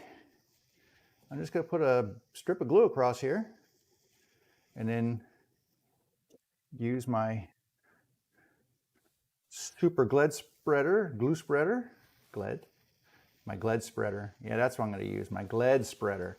The thing with doing panel glue ups, you want to make sure you only have to glue one side of the panel, but make sure that you get complete coverage of that side so that you have no starved joint areas. And then, like I said, it's just a matter of matching up where I want this to go, and then scoot forward here, scoot this forward, and then I'm gonna make sure they're lined up. And then what I'm gonna do is put my fingers directly over top of where that clamp is, and then add some pressure. And it's gonna slide a little bit, so you kind of have to do this a couple times. This one the same way. A little pressure, pressure. There we go. You could do things like add clamping calls to these if you wanted to. Feels like it's in the right spot right there. But these boards are not exactly even all the way through. So like if I clamped another clamp on here, which I could do in the middle, but I think I've got pressure all the way across there. It's hard to clamp boards that are not the exact same thickness. If I was doing a panel glue up, you know, these would all be the same thickness and I would have run through the planer and everything else, but that's okay. I'm just going to wipe some of this glue off now that it's squeezing out.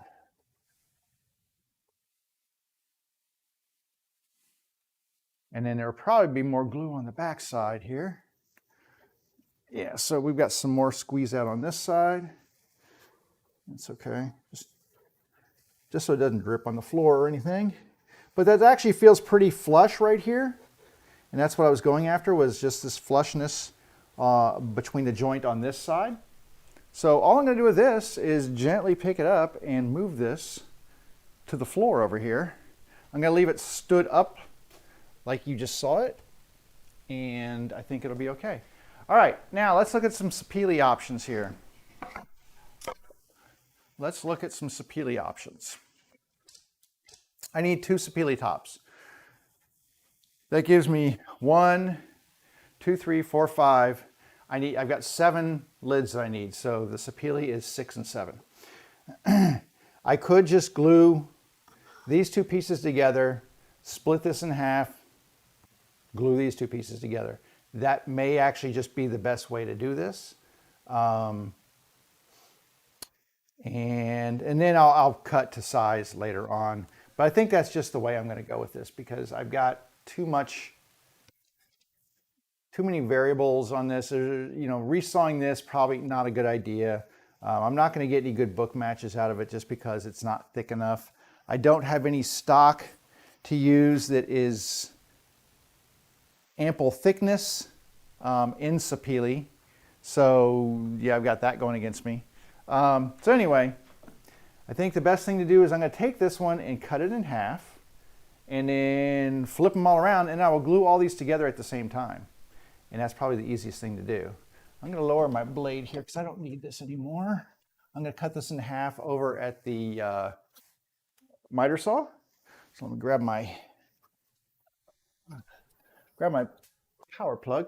I'm not even going to hook up, I should, but I'm not going to hook up the dust collection. I mean, I know, but I should, but I'm not, because, you know, it's one cut. I'll just suffer it. One small cut. I should do it, but I'm not going to. I'm just going to bring it over here. I'm going to just like eyeball this in the middle too. Just like that. That looks good. Let's do one cut. Ooh, don't need that though. There we go.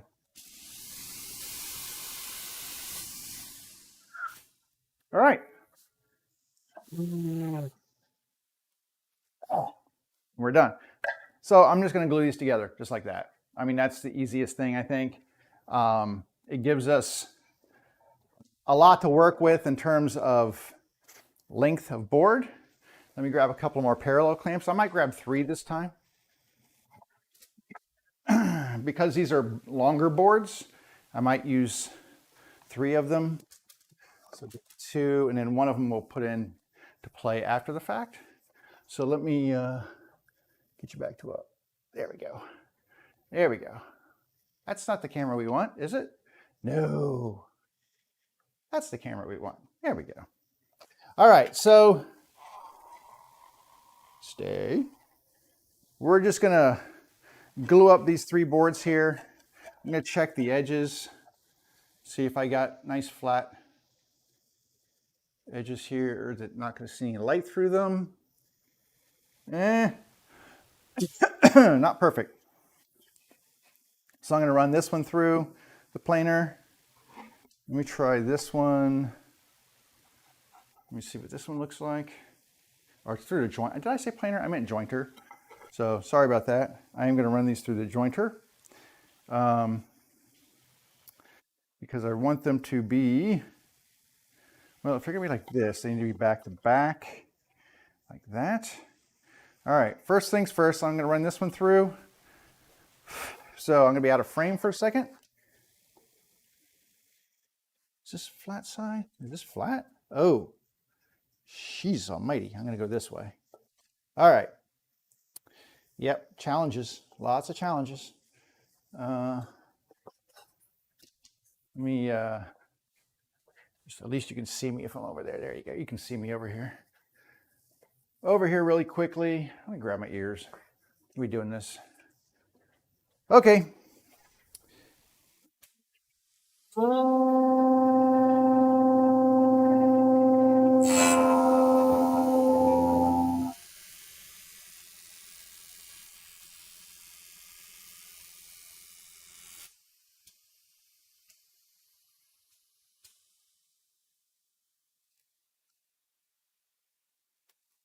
Now,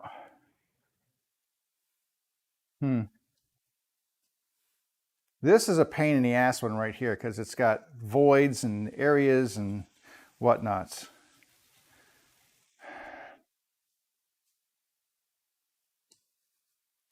But let me see if I got a clean area here. Okay, this one looks clean. I'm gonna leave these marked like this so I can see. Now these, let me see if this one's clean. That one feels a little chippy right there. Let's try this area. Okay, that's clean. All right. I got my two areas marked there. I'm gonna just leave them out of the side. I'm gonna put down these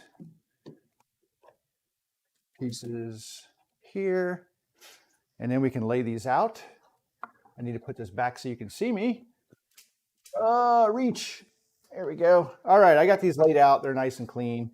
I'm going to go ahead and lay these out on the clamps here, and then reposition the clamps a little bit, like that, and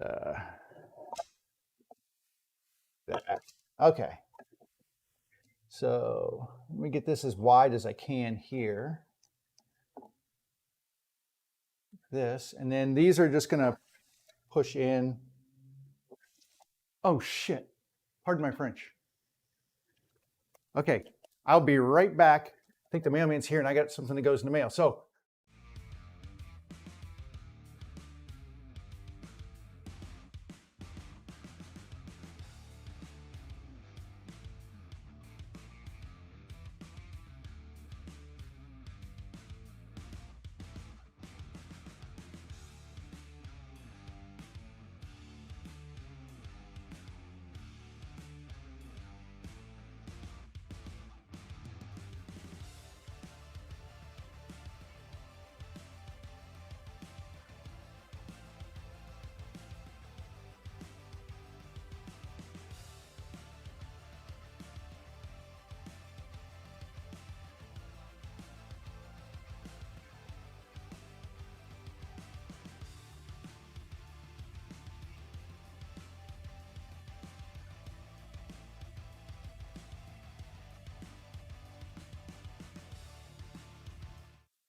oh, there we go. Sorry.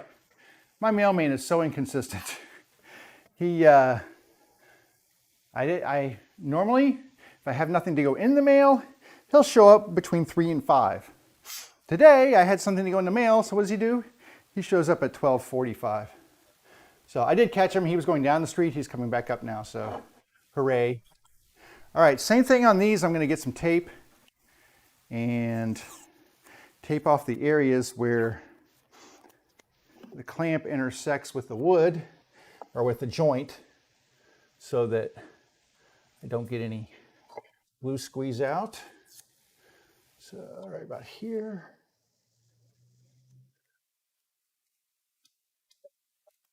And same thing over here.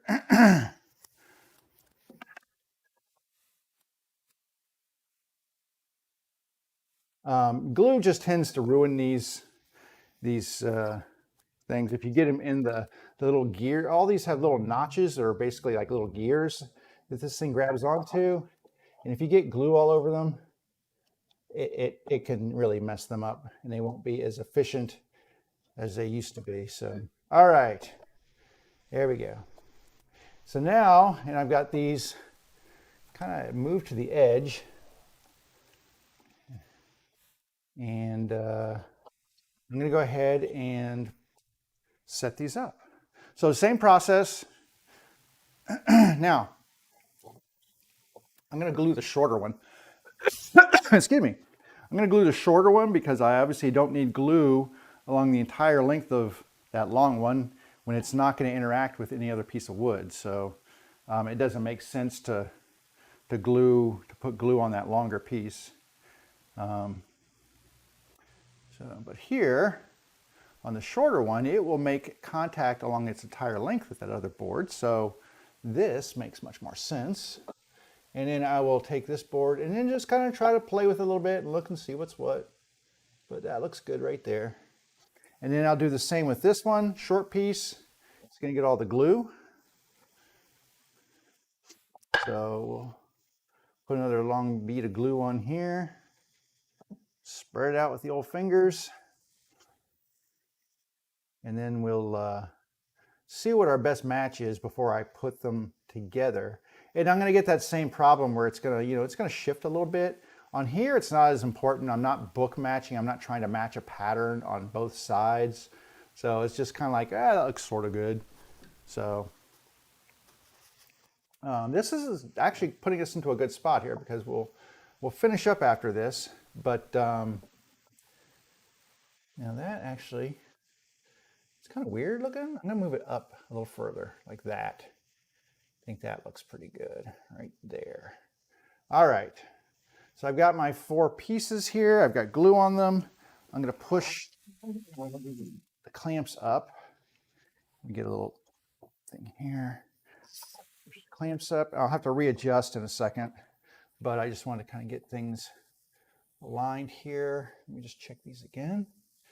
Check these. All right, and once again, I'm just putting pressure right on that joint over top of that long piece of the clamp bar, just to make sure that those are held down, because that's where it's going to do the joining. And it's slipping a little bit, but that's okay. A little slippage is okay, because remember, I'm not matching anything. And then same thing over here, get that pressed up, pushing down right here, and then we'll start clamping this. The Bessie K-Body Revos, man, these things are awesome. And what I'm doing is I'm just applying pressure, and I should see squeeze out coming through that joint as I apply pressure. And I do. All right. And then the last thing I might do is just take this last one right here and run it across this area. So I'm going to get a little bit more glue on these because I do not, like I said, I don't want to get glue on my clamps. I've already done that, which is why I'm being protective now, because I've already got glue on there and I don't want to have to keep cleaning these things off. So I just need to figure out where that glue is going to intersect, which is going to be right here. I'm just going to put this on here. Just to keep, like I said, I'm just keeping it mainly off of these gear areas. In fact, I'm going to move this over to more protect the gear there. I can wipe it off the back of the clamp easy. This part back here doesn't really have the gears, but actually it does. Okay, we're going to try this one more time. I'm going to go crossways. It's hard for me to see right here, which is why it's like, there we go. Okay, and then one more here. Let me get this one, because I'm having to lean over and look down, which is why I'm not getting it exactly where I want it to go. It's being a little frustrating here. My tape just taped onto itself. All right, last one here. Where are we going? Right here. Okay. Got it. All right, I'm going to push this one in. And like I said, this is just applying some extra pressure. I'm not going to squeeze this down really tight. I'm just getting a little bit of extra pressure here in the middle. Just like that. Because I don't want any gaps running between them, right? I don't want any gaps between these boards. And there we go. So that's a panel glue up, basically. It's not a pretty panel, but that would be a panel glue up right there. So if you ever needed to make like a wider board, this is how it's done. So for tabletops, butcher blocks, cutting boards, all those things, this is basically what you would go through to create a glue up for it. I mean, in essence, this is like a long cutting board. I'm just wiping some of this glue squeeze out here. The more I wipe off now, the less I wipe off later. There's a little on this side. Now, the back side was much flatter. Hopefully you saw that. It's much flatter than this side. This side is very uneven. These boards do not necessarily meet where they are flat and flush, but on this side, right here, they're very flat and flush with each other, and that's the main goal here. So a little squeeze, and we can set this down with the maple, and that will give us all of our lids that we need. So I'm going to come back over here for a minute. So that gives us all of our lids. I mean, obviously we've got more work to do on the lids. Generally, what will happen is I will take, like, we'll just use this as an example. So I'll take this lid right here and I will measure, because this is a nice one because I don't have to get a center line or anything. So I will get an exact measurement from the base that it's going to go into. Let's just say it's this one right here. Okay. So the next step would be that I would cut this to fit into this pocket, because obviously it's bigger than the pocket right now by design. So I will cut this down to its exact dimension. And I don't even know if I have a right angle anywhere on here. Right angle is helpful. No. And no. So I'm gonna have to square off, excuse me, I'm gonna have to square off one of these sides first. I'll do that on the miter saw. I'll square off an edge, just take off enough wood to get it square. And then what I'll do is I'll measure the length, excuse me. I'll measure the length and I will cut this off so that the length is exactly matching this. Then I can work on the width, and I will measure the width, cut the width off here. And then my goal is to get the length and the width right. It still won't fit in here because these are rounded edges and these will be square corners.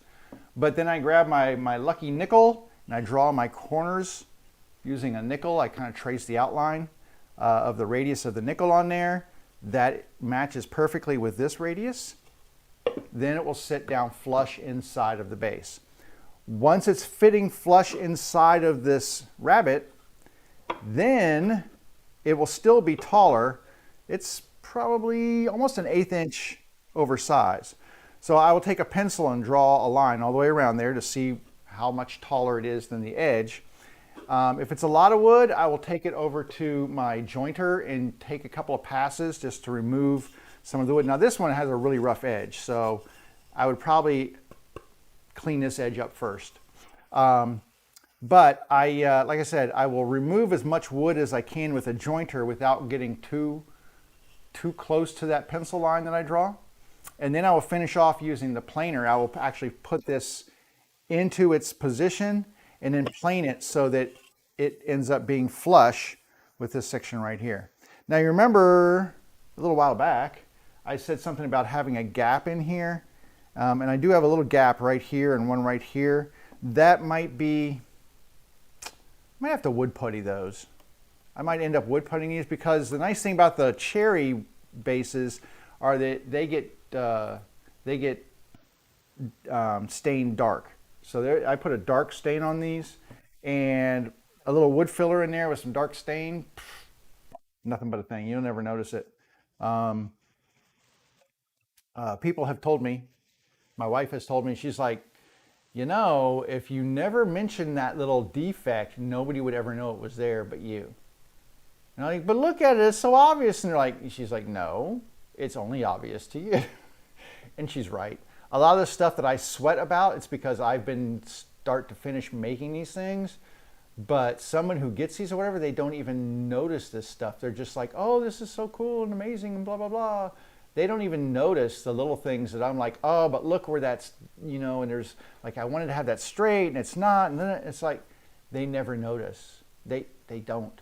So I will tell you that if you're making something for somebody, unless it's a big glaring error or goof or whatever on there, don't sweat the little teeny things because they won't notice. I mean, people aren't getting magnifying glasses out and looking at your work unless you're putting into a gallery or something. But anyway, don't sweat the small stuff. And that's what I've kind of had to get over, because I would always sweat the small stuff. It's like, oh, but look, there's a little glue thingy right there and I didn't get it out. And she's like, where? What are you talking about? I'm like, nowhere, nothing. So anywho, I sweat the small stuff a lot more than I should. I've been trying to let some of that stuff go. I mean, I'm not sloppy in my work, but just little teeny things. I'm like, oh, but look at that little nick right there. And it's like, no one would ever notice, ever. So don't sweat the small stuff. That's a good advice for the rest of your life too, you know. When we come back on Wednesday, we'll start cutting these to size. I've got these also that need to be cut to size. I need to let these sit out so that mineral spirits dry. Mineral spirits does take a long time to dry. That's the one thing I will say. That's why I like using naphtha instead of mineral spirits. We will take those glue ups out of the clamps and then cut those to size. So we should hopefully have all of these things cut to size. The other base that I just inserted this piece into, I will get that cut out and planed down off camera. You won't have to watch that. But we should be able to get, next Wednesday, we should be able to get all 7 of our lids cut to size, and then we can start flattening them. That gets us one step closer. I mean, we didn't have to do that step now. It's just kind of like it felt like the time to do it to me. It's independent of the other things that need to be done. And all these things are not dependent upon each other, these last steps, with the exception of finishing. That you need to have the whole thing done before you finish. But the lids can be done at any point in time now till before we finish. The corners, remember we're going to put corners in these things to support the sewing machines. Those could be done at any point in time. And then rounding the edges could be done at any point. I say this, any point in time before finish sanding. Okay, so those 3 things need to be done before we finish sand, but they don't have to be done in any particular order. I could do the lids, and then I could do the roundovers, and then the corner pieces. I could abandon the lids right now, do corner pieces, the roundovers, and then the lids. So the order doesn't matter on these 3 items. They just all need to be done. So, but since we're working on the lids, we'll finish the lids first, because I do like to kind of have a little completion. I don't like to leave things hanging out there too much. So we'll get those lids done. And next Wednesday, I'm going to try to get them done next Wednesday. We will try, okay? But anyway, I hope you learned something if you were watching. You learned a little something about book matching. Book matching is a very cool thing. It helps if you have a if you have a bandsaw that you can do resawing with. You can also do it with a table saw. It can be a little more challenging, but you can take a cut, raise your blade up high, take a cut through, then flip the board over, cut through again. So you have a cut in each, basically you have a cut going through each part of the board, and you leave some meat in the middle because if your table saw blade won't go up too high. And then you can use a handsaw or something to cut that piece out. So you can book match without a bandsaw, but bandsaw makes life a lot easier. I would like to get a new bandsaw that gives me more height for doing cutting things like doing resawing with thicker pieces of wood. I think I got about a 7.5 inch height limit on that, maybe 8 inches, that I can do an 8 inch, like run through this way. I probably couldn't do it this way on here. That's probably too wide to run through. I would have to do it this way. It's for like guitar stuff and things like that, because if I want to do a like a maple cap, I might just want to cut 1/4 inch of maple off of a thicker board, run it through, resaw, cut that off. It'd be great to have like 13 inches of resaw clearance on there. But anyway, things to aim for. A new bandsaw would be nice, but that's like $1,200 for what I want. So probably not anytime soon. All right, I think we're in a good spot to end today. We got a lot of stuff done. I still have a lot of things to do today outside the shop. So we will go ahead and chill out right here. Remember, if you want, hit the like, hit the subscribe, hit the follow, hit the whatever is appropriate for the platform you're on. And I fully appreciate that. Remember, if you want to switch platforms, my socials are right down here at the bottom. They're also listed in the description or in the About page on my Twitch page. So I stream on Twitch, I stream on YouTube, and I stream on Facebook every Monday, Wednesday, and Friday at 11 o'clock until whenever I feel like, which is usually a couple hours. So, all right, you have a great rest of your day. Enjoy it. Go power through your week, man. Do something fun. Don't make it all work. Make it fun. And yeah, come back on Wednesday and we'll jump in and do some more lids, all right? Get your shot. Wear your mask if you need to. Take care of yourselves. Be cool. I will see you on Wednesday.